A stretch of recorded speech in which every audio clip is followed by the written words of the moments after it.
So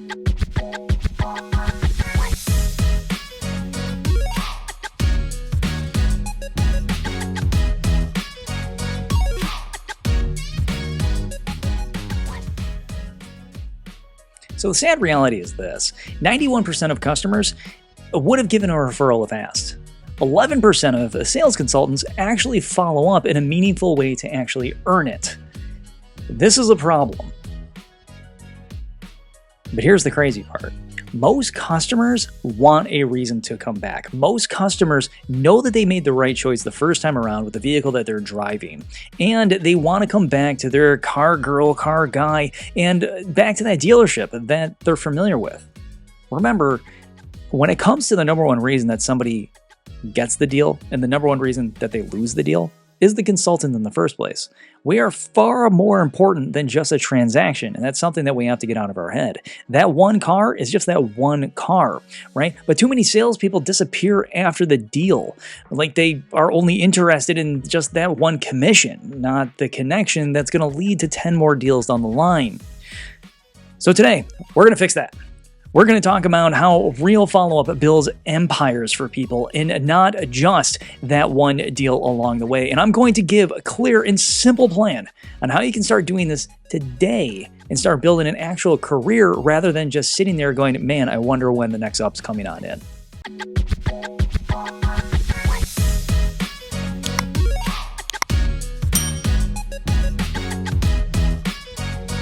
Today off with talking about the just a black and white ugly truth of follow-up. Most follow-up is garbage. It's absolutely terrible. I mean, seriously, listen to this stuff. These are actual answers that or responses that we've gotten from people, and they're hilarious. It's like just checking in on what. You want me to reply? I'm a busy person. In addition to that, hope you're well. Well, I hope you are too, but where's the value proposition here, right? Thinking about you.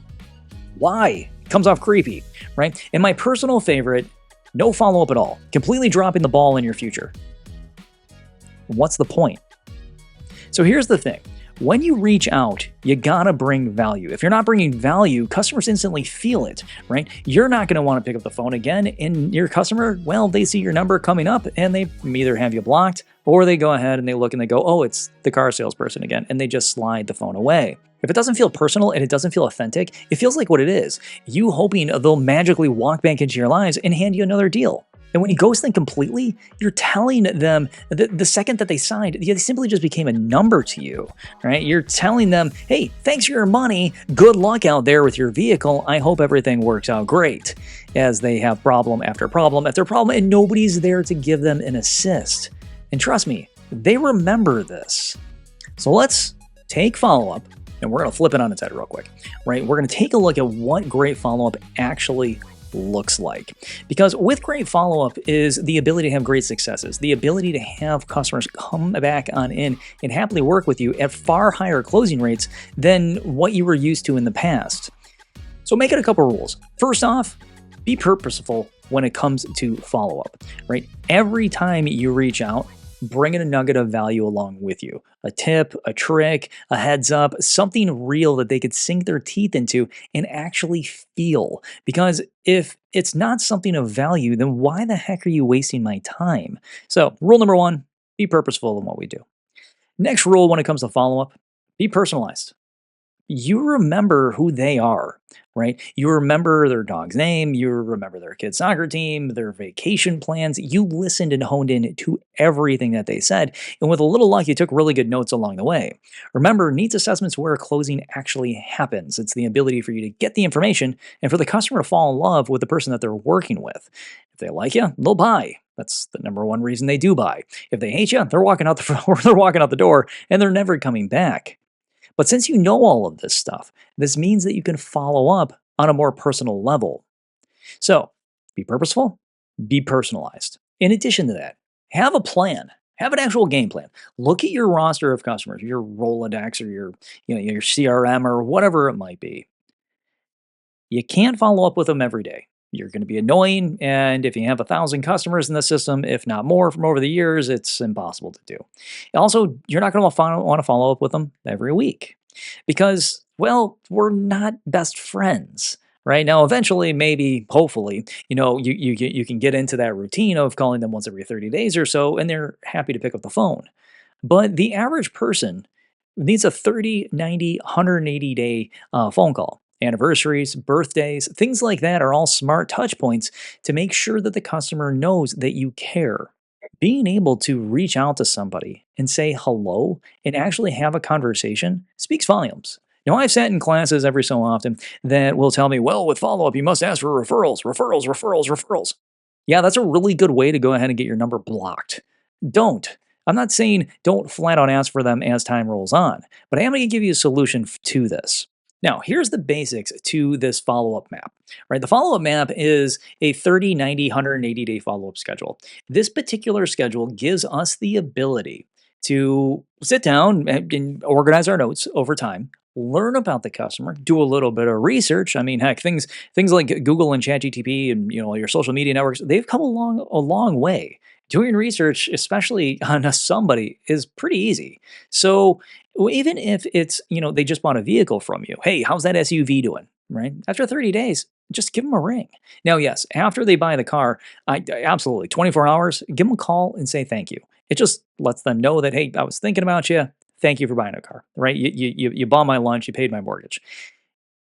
After that, depending upon your manufacturer surveys, call them before the survey as well. Some manufacturers do require that touch point of, okay, did they actually make contact? Make contact with your customer. At the 30-day mark, this is a simple check in. Remember, the customer hasn't heard from you in probably, 25-ish days somewhere in here. And then they're driving around a brand new car. Because of this, they're going to have some questions and they have some areas where they've stumbled quite significantly. So it might just sound like this. Hey, Mike, just checking in on that brand new SUV. How's it treating you? Any questions come up that you may have had while you're behind the wheel? Any frustrations? Because I know driving around at night in a brand new vehicle that you don't know when it just starts pouring rain outside can be a little nerve wracking. So, are there any questions I can answer for you?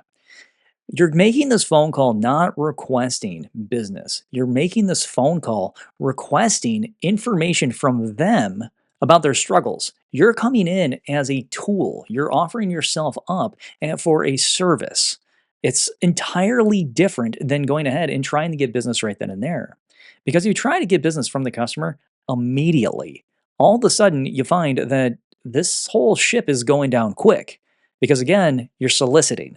And we don't like people that are salesy. This is why when customers come out, they typically buy and offer profit up to the person that is the least salesy and most personal that can offer up the greatest experience.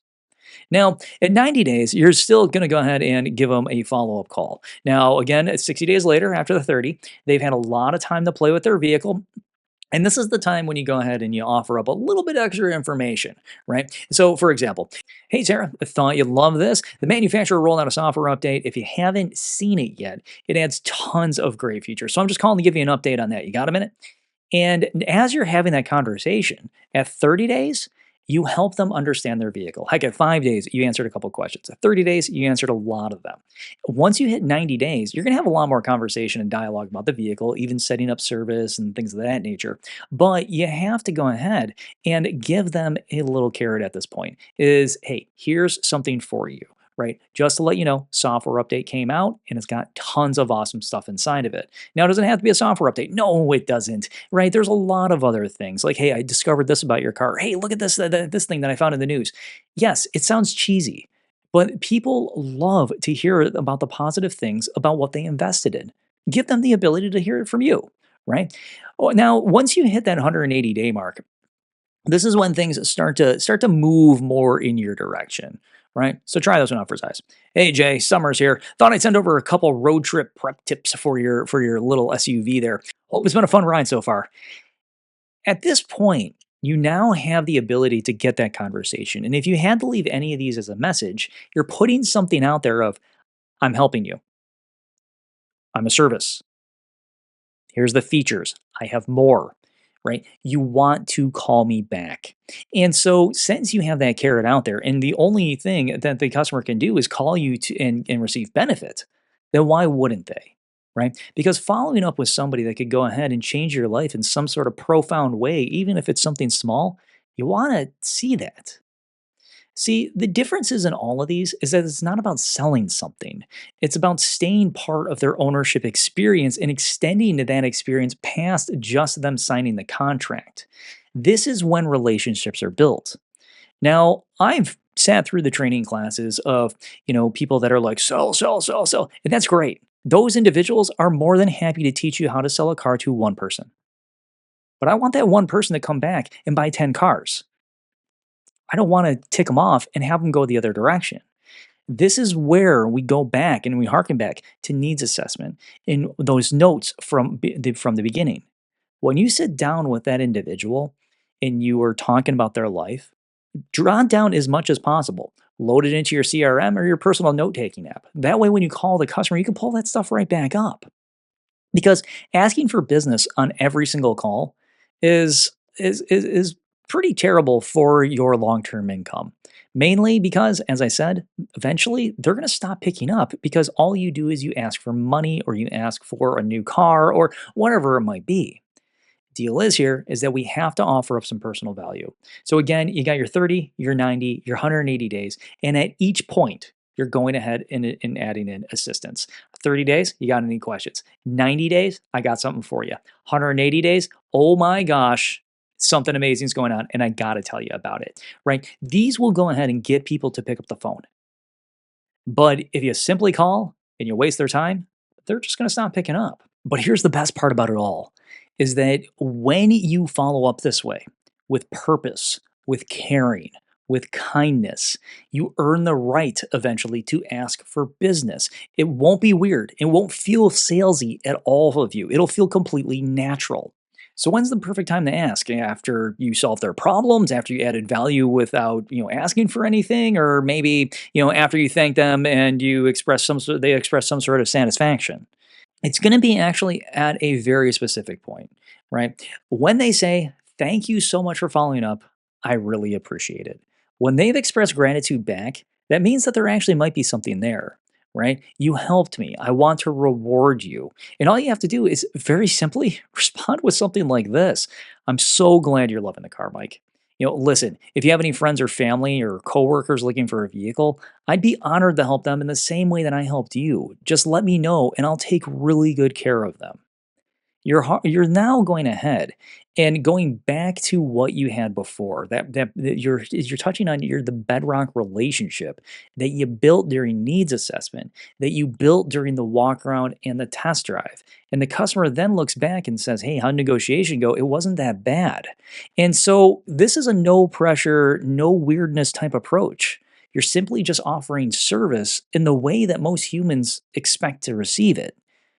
Now, real quick, let's talk about how not to do this when asking for referrals, right? Let's call this the bad ask versus the good ask showdown.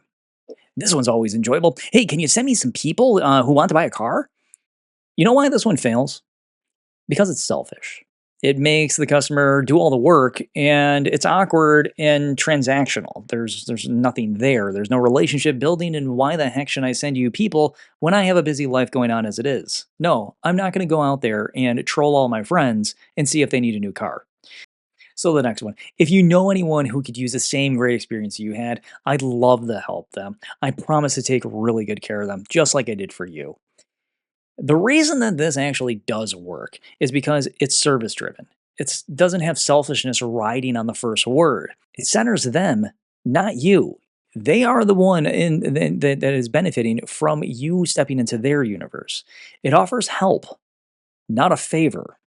See the difference?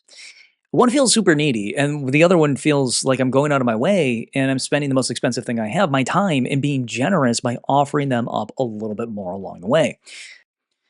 Now, here's a little small thing, and this actually works really well. I did this when I was selling, and it's incredibly helpful.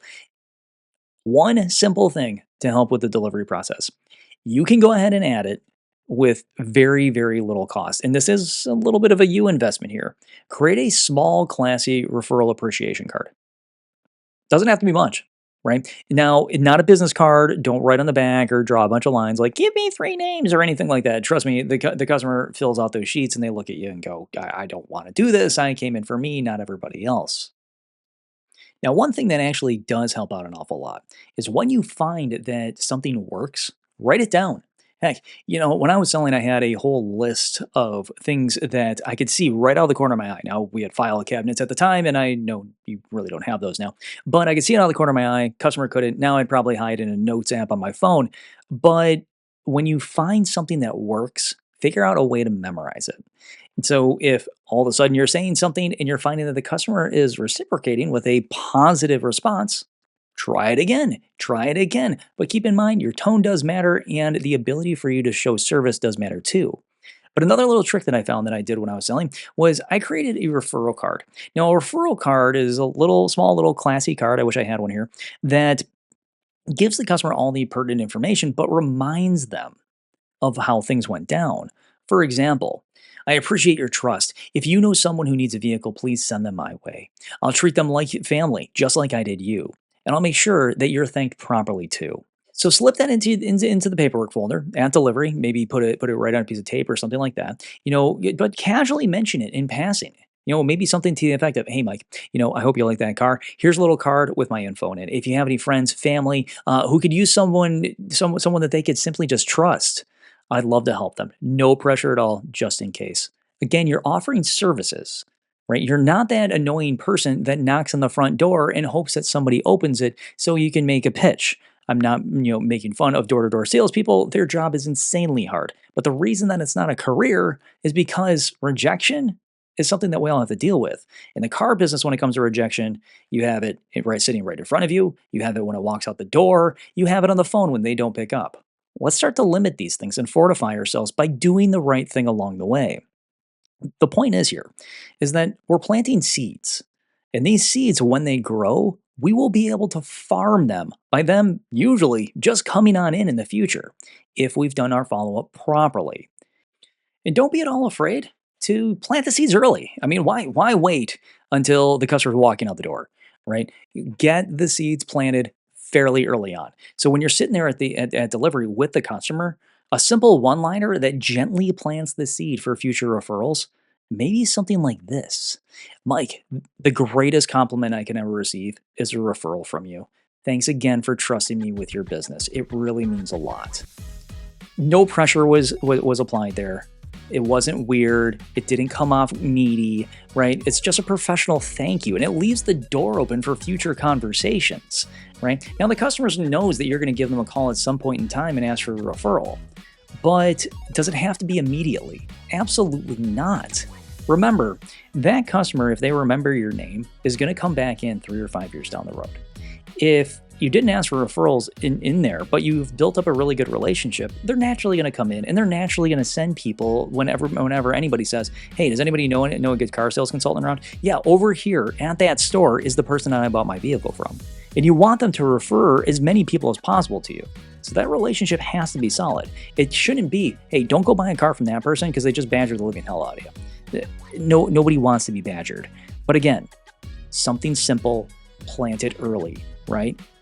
The greatest compliment I could ever receive from you is you simply sending in somebody to buy a car. So look, anyone can grind the next up. Anyone can go ahead and put a mini on the board. That's not hard. Laydowns are out there. They come through the front door. They're super easy to close. That's what most people do. They wait for somebody to come in. They burn through 4 ups. Next thing you know, they get the 5th one. "Oh my gosh, somebody bought. I sold the car today." What about the other 4, right? Because we don't put caring and kindness out there in front, a lot of the times the people that come in naturally just walk. But when it comes down to those people that walked, sometimes they just need a call to get back on in. Many people are embarrassed when they leave. And then after they purchase a vehicle, they want to come back to the person that they bought a car from. Don't ever be afraid of the phone, but also start picking up the phone and actually calling. Have them hear your voice. It just leaves a much more long-lasting memory. Professionals in this business, they're the farmers. They're the ones that leave a legacy behind. The professionals are the ones that will go ahead and plant as many seeds as possible, water them, Nurture them, who build the relationships that turn an entire family tree into customers. These people exist. It seems like at our dealerships, there's at least one person that has figured this out. Usually it's the person that never leaves their desk. They're always on the phone, they're always making phone calls, and they're always having great conversations. So be that person. Start today, right? The fortune's not in that one sale. The fortune's in the follow-up. Your career's in the follow-up. I mean, dead serious. If every customer came on in, and as the statistic goes, every customer knows 3 people that can go ahead and buy a car.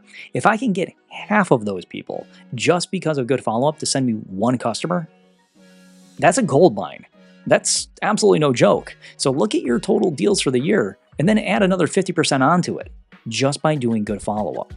So thanks for riding with me today on AutoKnerd. Until next time, stay kind, stay sharp, spread the love, show the customer that you care, and keep building the career that you deserve, because one customer isn't going to do it, but a whole farm will. I'll see you in the next lap. Have a great one.